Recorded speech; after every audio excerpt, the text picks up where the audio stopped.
We have what we call the Heronbridge Training and Resource Centre, which works with teachers from disadvantaged communities. And the aim of the project is to empower them through education and training. So we currently have 30 teachers on the program, and last year we had 25. And what we do is we work into those schools, and then we identify the most needy school, and then once a year our college does, the grade 8s and 9s do a fundraiser.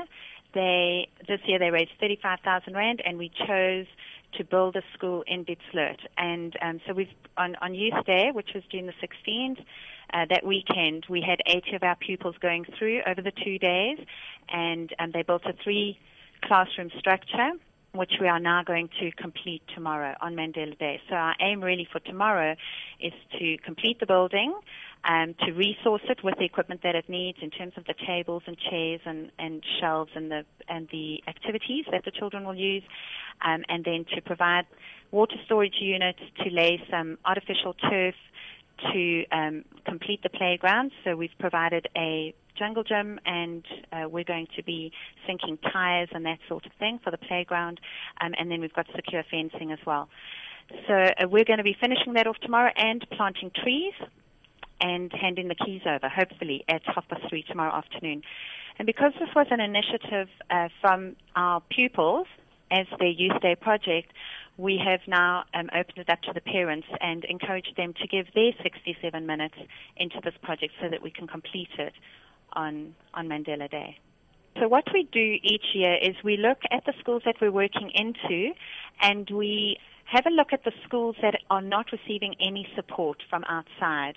And obviously the school we've chosen this year is a school that was operating from a shack, but with a very competent teacher. And so we felt that she could be even better if she just had the resources. So we looked at, in one of our poorest communities, they aren't receiving any outside support, and we chose that school to work into. The criteria really, I guess, is looking at a school that would benefit from having a makeover, or, like this year, where we put a structure up for them to teach from. You know, with great humility, we strive to emulate some of Nelson Mandela's principles, and in the same way that he gave of himself and inspired others and uplifted communities, we seek to do so similarly, but on a local scale. And we deliberately build relationships in the communities with which we are associated so that there'll be a long-term benefit and genuine upliftment. So we like to think of it as deep impact. And our hope is that our children in the school will catch the vision for social service through their hands-on participation in the schools. And for the children and the teachers of the pre-primary schools themselves, we seek dignity and just a sense of being drawn into mainstream education ultimately. So the blessing has been that the lives have been changed on both sides, not just for the children in the disadvantaged communities, but for our pupils at the school as well, because of their involvement. And that is South Africa at work.